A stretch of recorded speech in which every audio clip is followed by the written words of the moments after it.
So tell us, Sophia. I know there's a lot of YouTube videos about a lot of astrologers like saying what is what about their sign, but of course, tell us a little bit about what inspired you to actually follow this astrologer for this film.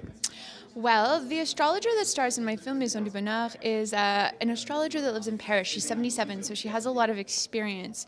And actually, she was the protege of a military general who was Charles de Gaulle's astrologer. So during World War II, Charles de Gaulle relied on an astrologer to make a lot of military maneuvers. And the woman that I made this film about actually learned from this man, which is really fascinating. And she's been living in the same apartment in Paris, in Montmartre, for 50 years. She's been seeing the same hairstylist for 30 years. So she has like a lot of deep-rooted habits and traditions that are very rich and are very interesting.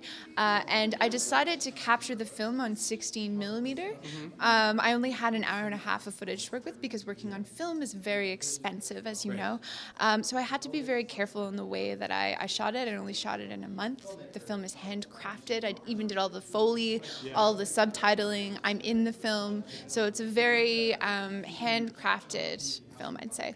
Yeah. Very nice. Why do you feel that she had such a routine or had to stick to such a routine in her life, like saying it's like you said, staying in the same apartment and such? But do you feel that she was superstitious in a way? I don't think she was a superstitious woman. I think she just built a lot of those habits and rituals because they make her feel good.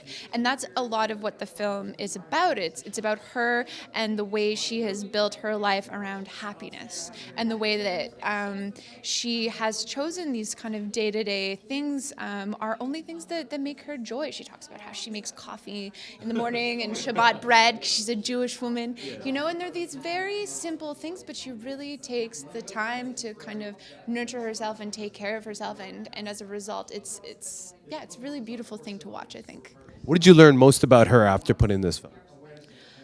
That she's a really open and generous person. She hadn't met me before I came to shoot this film. I just showed up on her doorstep. It was actually her daughter that suggested that I shoot this film with her. Her daughter had seen some of my work, and she knew that I focused a lot of my attention on elderly matriarchs. That's kind of like what I specialize in my filmmaking. And she said, you know, you should make a film about my mom. She's Parisian, she's an astrologer. And I was like, okay, stop right there. I'm gonna go. And I packed my bags and I headed out to France. And I just showed up on her doorstep and I shot with her for a month. So what I learned about Julianne is that she's a very patient, kind, and open individual, and there aren't a lot of people out there like that in the world. She's a very special person, and I was very honored to be able to spend so much time with her and capturing her life.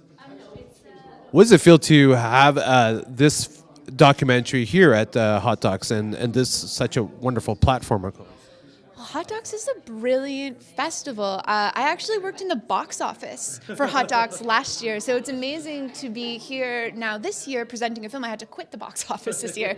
So I actually really love Hot Docs. It's an amazing festival. They have very dedicated and engaged audience members. The festival itself is so rich in their programming. The diversity is absolutely incredible and amazing. So for me as a Toronto filmmaker, I'm very proud that there's a festival here in my community, and as a filmmaker, I'm very emotional that I'm able to present my film to my peers. Well, thank you so much for your time, and good luck with your film, of course, here at Hot Talk. It's a pleasure. Thank you so much. Cheers. Thank you. Have a good day. I'll see you.